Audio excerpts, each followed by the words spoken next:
শেখ আমাদের কাছে একজন ভাই জানতে চেয়েছেন, কারো যদি রক্তের দরকার হয় এবং রক্ত ভয় পাওয়ার কারণে যদি আমি রক্তদানে অস্বীকৃতি জানাই, তাহলে কি আমার গুনাহ হবে?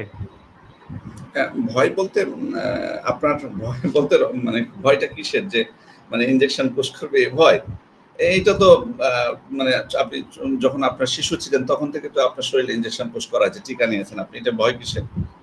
সেক্ষেত্রে আমার এটা ভয় পাচ্ছেন নাকি আপনি ভয় পাচ্ছেন যে আপনার ব্লাডটা আ দিলে আপনার শক্তি কমে আসবে অথবা দুর্বল হয়ে যাবেন, এরকম কোনো ভয় পাচ্ছেন? এরকম ভয় আমার মনে হয় যে একেবারে রোগা পাতলা ছাড়া কারো ভয় পাওয়া উচিত হবে না। সেক্ষেত্রে তবে যদি এমন হয় যে হয়তো আপনি সম্প্রতি দিয়েছেন ব্লাড, হঠাৎ করে ৫ দিন পরে আপনি আবার দিচ্ছেন। এক্ষেত্রে রিস্ক থাকে কিছু।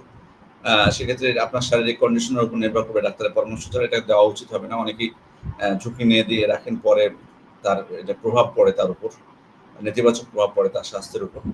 সেক্ষেত্রে যদি যৌক্তিক কোনো কারণে আপনি ভয় পেয়ে থাকেন তাহলে সমস্যা নেই। আর যদি অযৌক্তিক হয় এটা, জাস্ট ভয়, মানে ইনজেকশন পুশ করবে তার ভয়, এটা না করাটাই উচিত। আমি বলব যে পাপের বিষয়টা আমরা এখানে না নিয়ে আসি, বরং বলব যে কল্যাণের ক্ষেত্রে অগ্রগামী হওয়া উচিত। কল্যাণের ক্ষেত্রে অগ্রগামী হওয়া উচিত। জি। জি, শুকরিয়া জাযাকাল্লাহ খাইর। শেখ আমাদের কাছে একজন ভাই জানতে চেয়েছেন, ছিনতাইকারী যদি ছিনতাই